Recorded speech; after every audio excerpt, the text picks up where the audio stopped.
Hi everybody, and welcome to FANG Friday. This is Ross Healy, Chairman of Strategic Analysis Corporation and a Senior Portfolio Manager at McNichol & Associates Asset Management. Right now, as I speak to you, we are at a critical juncture for the U.S. market. Both the NASDAQ 100 and the S&P 500 have actually slipped back, and we're very close to their key and indeed critical breakpoints, the bubble price for the NASDAQ and the super growth price for the Standard & Poor's. So far, the two markets are holding, and we can breathe easy for now. When we examine the FANGs, it's not clear at all what the stocks as a group have in mind. Three of the FANGs are hanging tough. Two have already suffered a one breakpoint decline in the past 10 to 15 days. And two have very recently broken key support levels. And one leaves me in a state of utter bafflement. What is peculiar about that stock is that it is the one which, if anything, should be leading the whole shebang higher, and isn't. Now, given the very stretched values for most of the FANGs, if we do get an overall market sell signal from these two indices, particularly the NASDAQ, downside risks could be fierce for some of them. Indeed, since we started FANG Friday 4 years ago, you have already seen just how devastating the declines can be, and therefore how important it is to avoid them if you are able. I think it is fair to say that we have managed to avoid nearly all of the major declines among the FANGs during that time, and it is my intent to make sure that we catch whatever may lie ahead.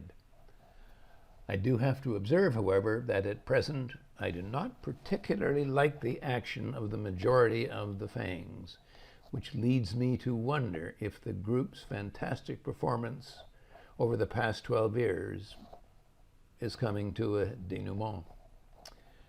I remind you that our own clients know where these breakpoint values lie all the time, not only for the FANGs, but of course also for their own portfolio holdings in general.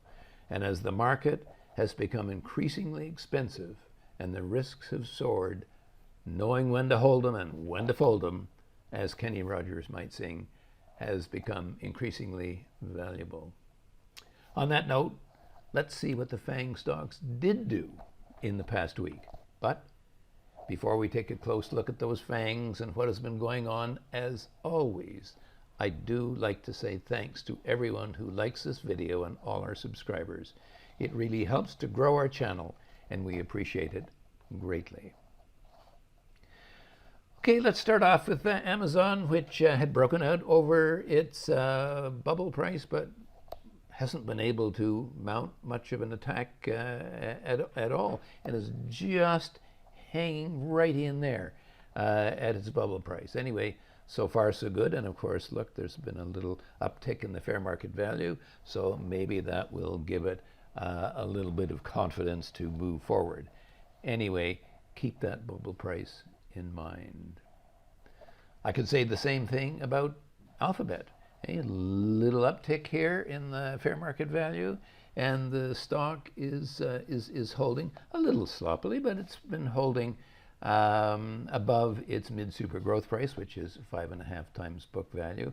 So again, nothing to be concerned about right now.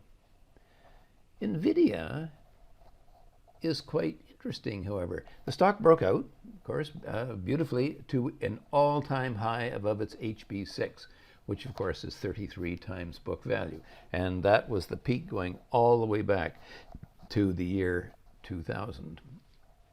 Well, it's been moving along in this channel, and by the way, just moving along in the channel is well, you know, the channel is growing at a 29% compound rate. So just holding in there is actually not all that bad. And they reported very nice numbers.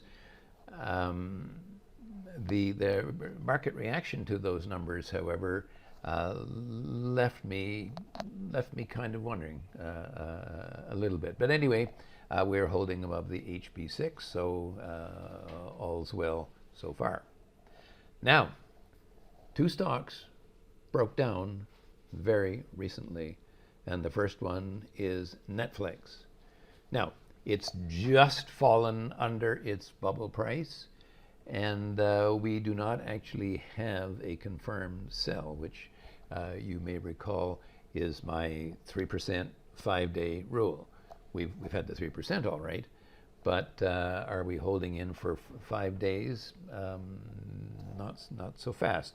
So we're not going to invoke our sell yet, but I have to say this is a concern, as is Meta, which has done exactly the same thing, only this time at its mid-super growth price, again, 5.5 times book value.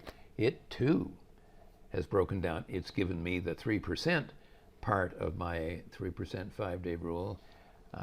If it does not scramble back on side shortly, we're going to have a confirmed sell. So keep that in mind, despite that little uptick again in its fair market value.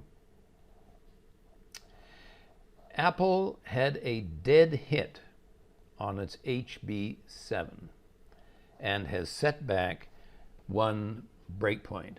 Well, we don't actually know where that breakpoint is, but it very much appears as if what we show as the HB6, again, 33 times book value, is serving as support for that stock.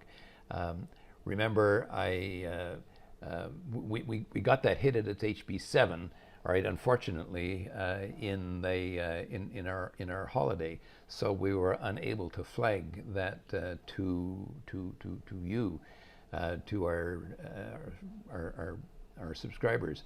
Our clients saw it, but unfortunately, we did not get that signal to you. However, we've fallen a breakpoint. It's stopping here, so let's see what happens going forward. Same thing with Tesla. Tesla has just picked up steam on the downside and has now dropped one breakpoint to its HB2, which is 12 times book value. It is now rallying here, so we will have to say for the time being the stock would be a hold. However, again, when I look at the intrinsic value, the fair market value of the stock, it does not particularly scream buy me, does it? So we will watch to see what happens at the HB2. And finally, here is a stock which ought to be leading the way higher in the AI revolution. This is the company that sort of kicked it all off, as it were, Microsoft. And what's happening? If anything, the stock has been drifting lower and lower and lower. Little rally recently, but we haven't reached anything that looks like a buy for that stock as of yet. And when I look at the intrinsic value, the fair market value, we are seeing no positive, strong trends whatsoever. So, a conundrum in the group. Now, to summarize, Amazon, Alphabet, and NVIDIA have held in. Whether I can add somewhat nicely, I'm not so confident about. Both Amazon and Alphabet have to hold here at their respective breakpoints, which are right at hand. I would just add, please note those breakpoints and keep them in mind.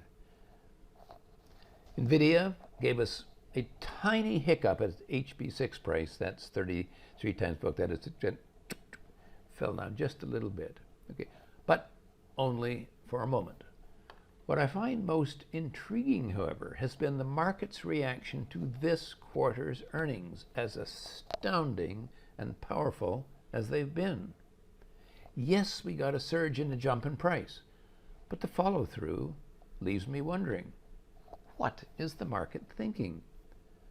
And by the way, what would have happened if the results had been positive but not outstanding? Do you see where I'm going with this? My own surmise is that the shares might have plunged in that case. With a PE ratio of 47 and a price to book of 36, NVIDIA could well have been a catastrophe for investors today. Of course, that's not what happened and everything's worked out fine. So shut up, Ross, and keep your nasty thoughts to yourself. This time, anyway. So what's with Netflix and Meta giving us potential sell signals? Both have increasing fair market value trends. So it is with these potential sell signals. Apple and Tesla have had a one breakpoint setback in the market. Is that enough to make them more attractive? I'm not all that sure. However, you have a good reading on both their current sell points.